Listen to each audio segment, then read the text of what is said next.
안녕하세요. 회원 시스템 이벤트 아키텍처 구축하기 발표를 시작하도록 하겠습니다. 저는 회원 플랫폼팀 권용근입니다. 2015년 배달의 민족은 모놀리틱 구조의 하나의 시스템으로 만들어졌습니다. 배달의 민족 주문수는 제이커브를 그리는 빠른 속도로 성장했고 주문수가 커지면서 자연스럽게 트래픽도 매우 커졌습니다. 하나의 시스템, 하나의 데이터베이스로 폭발적으로 늘어가는 트래픽을 감당하지 못하고 결국 배달의 민족은 대장의 시대를 맞이했습니다. 이에 배달의 민족은 마이크로 서비스로 전환을 시도하였고 2019년 11월 1일 모든 시스템이 분리되면서 마이크로 서비스를 완성하였습니다. 그렇게 하여 시스템의 안정화를 찾을 수 있었습니다. 여기까지 우아콘 2020 배달의 민족 마이크로 서비스 여행기였습니다. 배달의 민족은 마이크로 서비스로 전환을 하게 되었고 자연스럽게 이벤트를 다루는 이벤트 기반의 아키텍처를 사용하게 되었습니다. 배달의 민족을 포함한 국내의 많은 서비스들이 MSA 전환 사례를 발표하고 소개하면서 2022년에는 MSA와 함께하는 이벤트 기반 아키텍처는 이제 생소하기보다는 익숙한 용어가 되었습니다. 하지만 하나의 마이크로 서비스에서 다루는 이벤트 기반의 아키텍처는 우리에게 아직 생소합니다. 그래서 저는 이번 발표를 통해서 배달의 민족의 하나의 시스템에서 이벤트 기반 아키텍처를 어떻게 다루고 있는지를 소개해드리려고 합니다. 회원 시스템 이벤트 아키텍처 구축하기를 시작하도록 하겠습니다. 이벤트를 다루기 위해서는 먼저 이벤트를 정해야 합니다. 우리가 무엇을 이벤트로 발행해야 하는지 알아보겠습니다. 마이크로 서비스 아키텍처를 이야기할 때 이벤트 기반 아키텍처를 함께 언급하는 이유가 무엇일까요? 그것은 마이크로 서비스 아키텍처의 핵심 키워드 중 느슨한 결합과 관련이 있습니다. 각 마이크로 서비스는 서로 간 느슨한 결합을 가져감으로써 타 시스템에 대한 의존 영향도를 줄이고 각 시스템의 목적에 집중함으로써 강한 응집을 갖는 시스템을 만들 수 있습니다. 그리고 이벤트 기반 아키텍처는 이를 돕습니다. 이벤트 기반 아키텍처가 어떻게 느슨한 결합을 돕는지, 그러기 위해 어떤 이벤트를 다루어야 하는지를 회원, 가족 계정이라는 두 도메인을 예시로 이야기를 해보도록 하겠습니다. 우리가 잘 알고 있는 회원이라는 도메인과 회원을 묶은 그룹을 다루는 가족 계정이라는 도메인이 있습니다. 이 두 도메인은 하나의 어플리케이션 안에 존재하고 있습니다. 두 도메인에는 회원의 본인 인증이 초기화되는 경우 가족 계정 서비스에서 탈퇴되어야 한다는 정책이 있습니다. 본인 인증을 통한 자연인 정보를 기반으로 하는 가족 계정 서비스이기 때문에 자연인 정보가 초기화되면 가족 계정 서비스를 유지할 수 없습니다. 이 정책을 코드로 녹였습니다. 회원이 본인 인증을 초기화할 때 가족 계정 서비스에서 탈퇴되도록 구현하였습니다. 이 행위에 대한 주체는 회원이고 회원의 본인 인증 초기화 작업에 가족 계정에 대한 후속 행위가 필요한 상황입니다.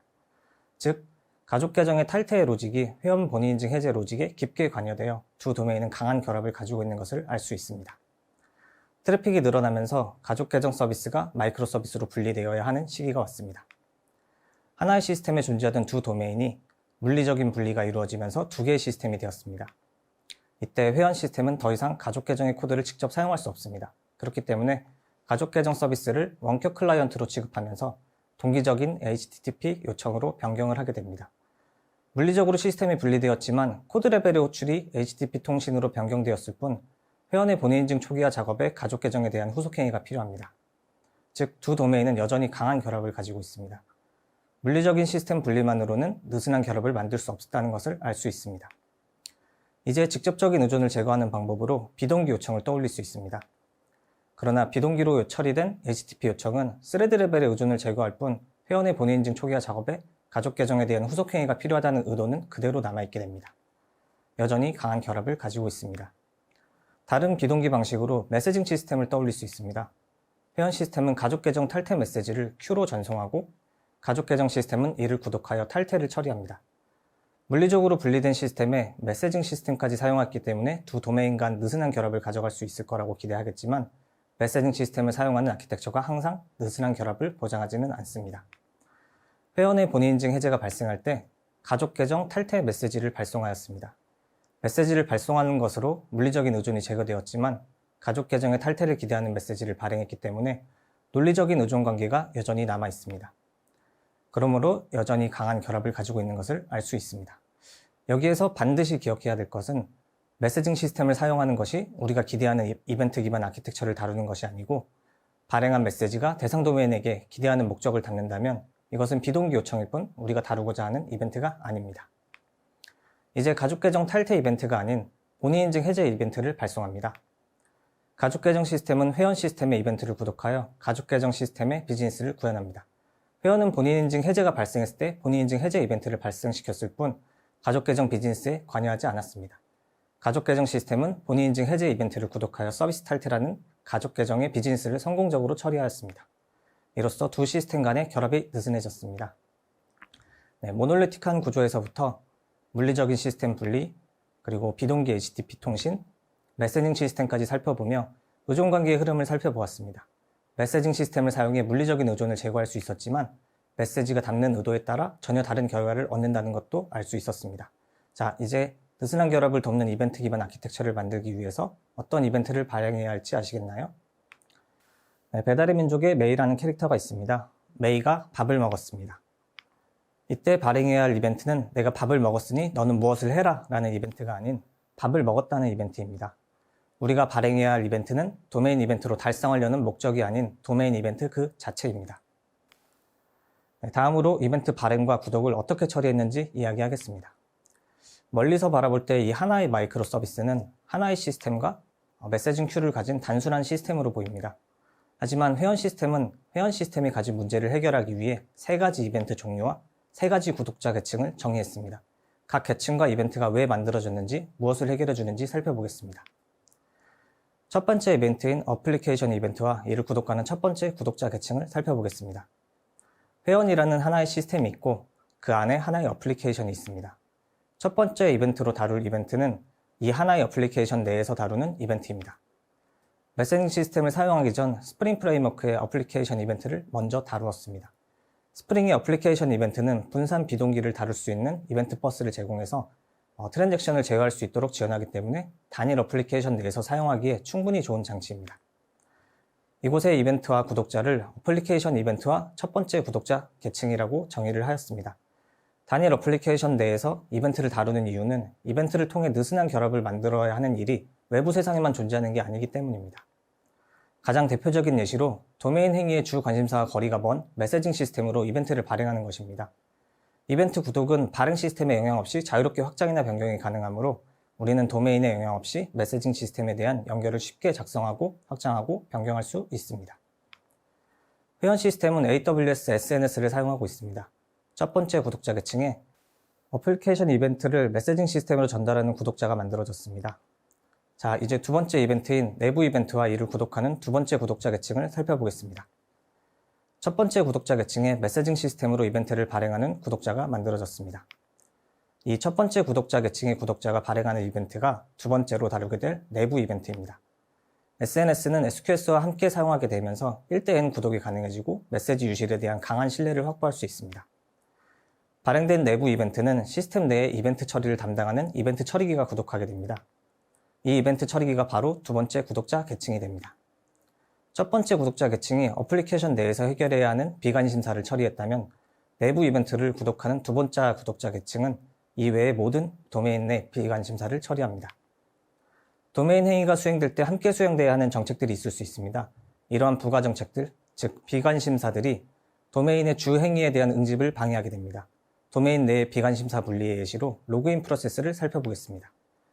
회원이 로그인을 할 때 회원을 로그인 상태로 변경을 해야 되고 로그인된 디바이스를 기록해야 되고 동일 계정 로그인 수 제한 규칙에 따라 동일 계정에 로그인된 타 디바이스를 로그아웃 처리해야 하고 누락되었을 수도 있는 동일 디바이스의 다른 계정을 로그아웃 처리하여 정확한 정보를 관리해야 합니다. 코드로 나타내면 이렇게 되는데요. 이 코드를 살펴보았을 때 도메인의 주 행위가 무엇인지 알기 어렵습니다. 부가 정책들이 도메인 로직과 함께 작성되어 있기 때문입니다. 주요 기능을 찾고 비관심사를 분리해서 도메인의 행위가 응집을 높이고 비관심사에 대한 결합을 느슨하게 만들어야 합니다. 도메인의 주요 행위는 정책을 살펴보았을 때 알 수 있을 것입니다. 이 중 로그인 기능의 주 행위는 회원을 로그인 상태로 변경하는 것이며 이외의 행위들은 부가적으로 붙어있는 정책이었습니다. 이 비관심사를 내부 이벤트를 통해 처리할 수 있습니다.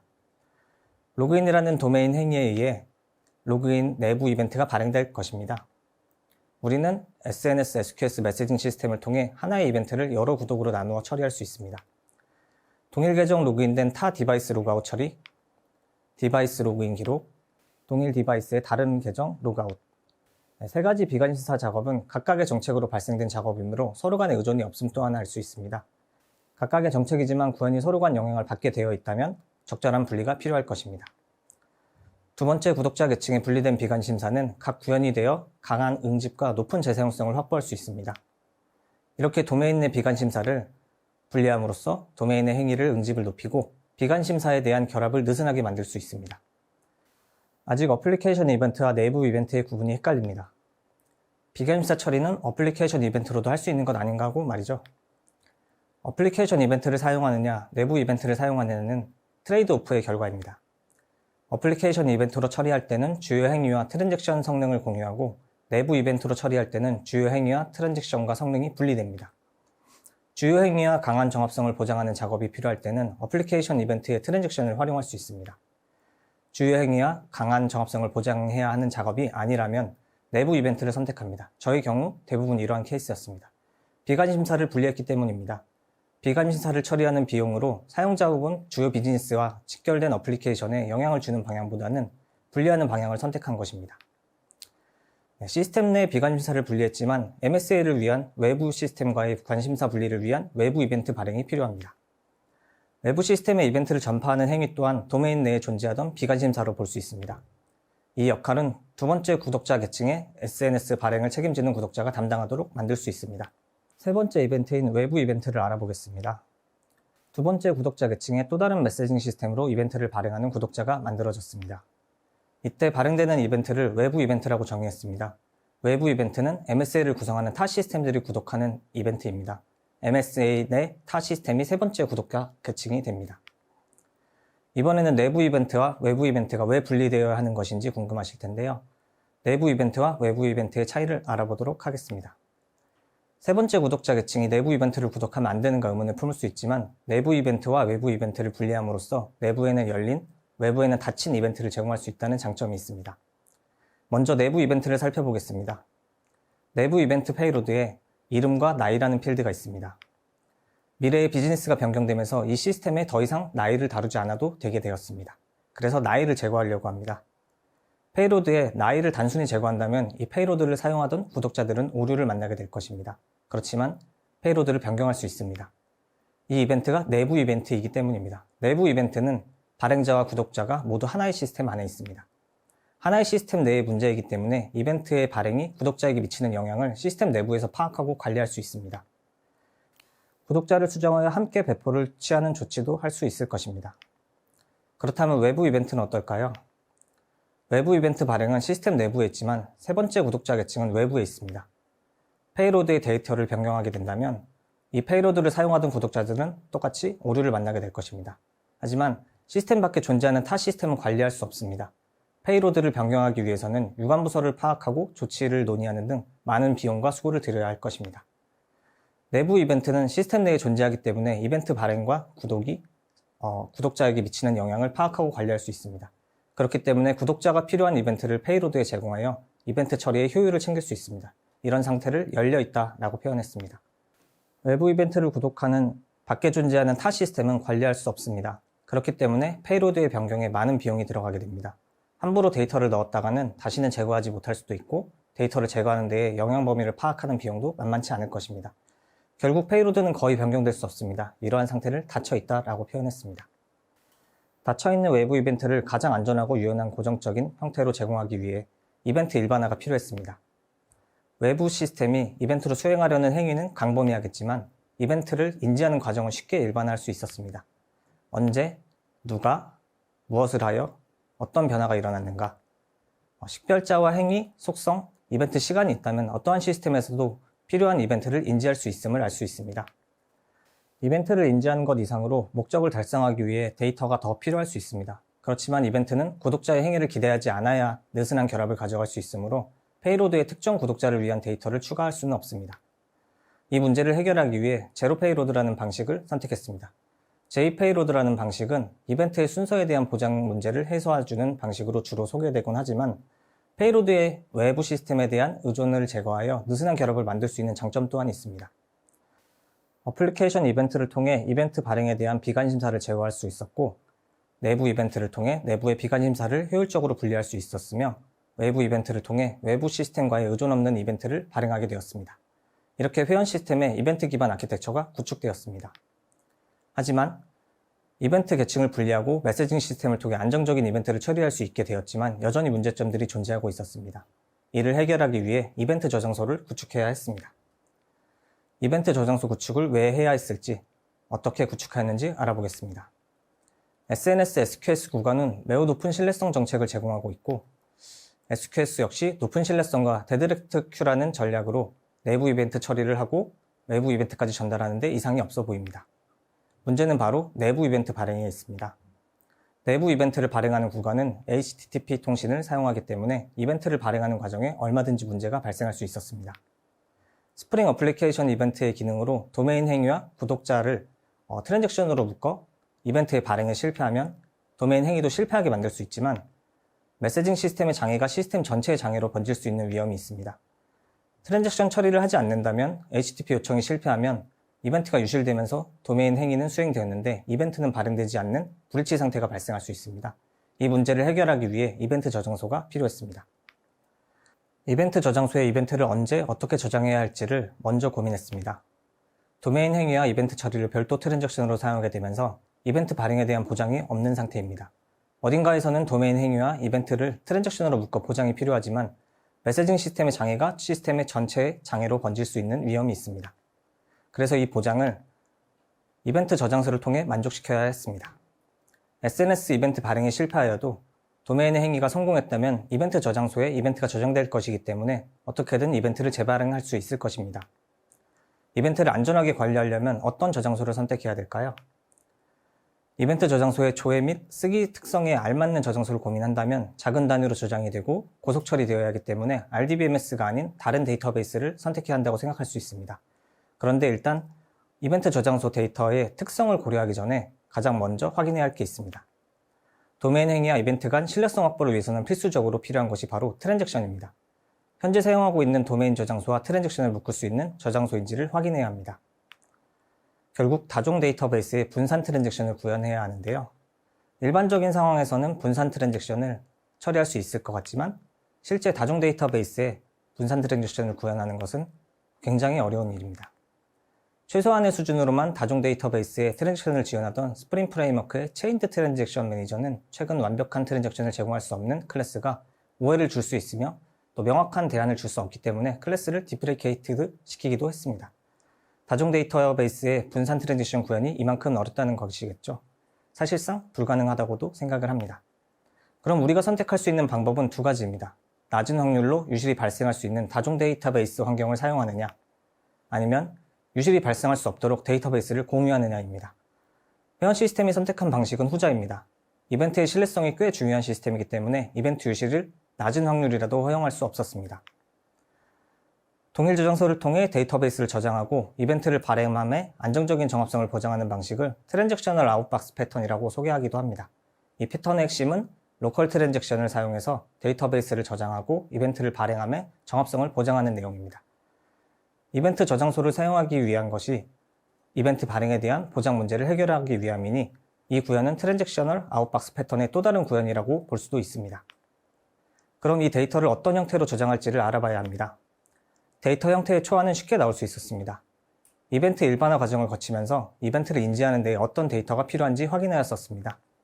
그래서 이 일반화를 데이터 형태로 옮겼습니다. 이 테이블을 통해서 언제, 누가, 무엇을 하여 어떤 변화가 있었는지를 추적할 수 있습니다. 이제 이벤트 저장소를 통해 가장 큰 문제였던 이벤트 유실 문제를 해결해야 합니다. 이벤트 저장소의 발행 여부 데이터를 정의하여 문제를 해결할 수 있었습니다. 이벤트 발행 과정은 그림을 통해 순서대로 살펴보겠습니다. 먼저 도메인 행위가 수행이 됩니다. 그리고 행위에 대한 어플리케이션 이벤트가 발행이 됩니다. 첫 번째 구독자 계층의 이벤트를 저장하는 책임을 지는 구독자는 도메인 행위와 동일 트랜잭션 내에서 이벤트를 저장합니다. 이때 해당 이벤트에 대한 이벤트 발행 여부는 false로 저장됩니다. 첫 번째 구독자 계층의 이벤트 발행을 책임지는 구독자는 내부 이벤트를 발행합니다. 발행된 내부 이벤트는 SQS를 거쳐 두 번째 구독자 계층에 전달됩니다. 두 번째 구독자 계층의 이벤트 정상 발행 행위 여부를 기록하는 구독자를 생성하였습니다. 이 구독자는 이벤트를 수신받으면 이벤트 발행 여부를 true로 변경합니다. 만약 첫 번째 구독자 계층에서 이벤트 발행이 실패한다면 어떻게 될까요? 내부 이벤트가 발행되지 않았으므로 이벤트 저장소의 이벤트 발행 여부를 false인 채로 방치될 것입니다. 하지만 이제는 이벤트가 유실되지 않았다고 말할 수 있습니다. 우리는 이벤트 저장소를 통해 어떤 이벤트가 발행되지 않았는지를 확인할 수 있습니다. 미발행 이벤트는 별도 배치 어플리케이션으로 처리를 하였습니다. 주기적으로 실행되는 미발행 이벤트 처리 배치 잡은 일정 시간 발행되지 않은 이벤트 데이터를 검색합니다. 검색된 미발행 이벤트는 저장소에 함께 저장된 데이터를 통해 내부 이벤트로 보관되어 SNS로 재발행됩니다. 재발행된 내부 이벤트는 첫 번째 구독자 계층에서 발행한 이벤트와 동일한 흐름을 거쳐 두 번째 구독자로 전달될 것이고, 두 번째 구독자 계층에 이벤트 정상 발행 여부를 기록하는 구독자는 이벤트 발행 여부를 true로 변경할 것입니다. 이렇게 발행 여부를 관리하여 이벤트가 유실되지 않고 자동 재발행되는 메커니즘을 만들었습니다. 회원 시스템은 사용자의 행동을 기록하여 사용자의 개인정보를 안전하게 관리할 의무가 있습니다. 이를 위해 각종 사용자의 로그 데이터를 다양한 형태로 기록을 하고 있었습니다. 우리는 이 데이터를 이벤트 저장소를 통해 통합할 수 있다는 사실을 알게 되었습니다. 이벤트 저장소에는 도메인의 주요 행위가 모두 기록되고 있었습니다. 누가, 언제, 어떤 행위로 어떤 변경이 있었는지를 알 수 있습니다. 더 확실한 추적을 위해 이 이벤트가 어떤 경로를 통해 어떤 사유로 누가 발행했는지를 기록하도록 하였습니다. 이렇게 다양한 형태로 기록되던 사용자의 로그를 이벤트 저장소를 통해 통합할 수 있었습니다. 회원은 대부분의 시스템에 존재하는 도메인입니다. 어떤 시스템에나 존재하는 가장 평범한 도메인이기도 하고 겉으로는 잘 드러나지 않는 그런 도메인입니다. 하지만 동시에 모든 도메인이 회원을 의존하지 않을 수 없는 가장 중심적인 도메인이기도 하며 개인정보를 집중적으로 다루고 있는 가장 치명적인 도메인이기도 합니다. MSA의 가장 중심에 위치한 회원 도메인이 외부 시스템에 의한 영향이 없기 위한, 외부 시스템에 영향을 주지 않기 위한, 회원의 개인정보를 안전하게 다루기 위한 고민 끝에 이러한 이벤트 기반의 아키텍처가 만들어졌습니다. MSA의 중심에서 가장 안정적인 시스템이기 위한 회원 시스템의 고민은 계속되고 있습니다. 경청해 주셔서 감사합니다.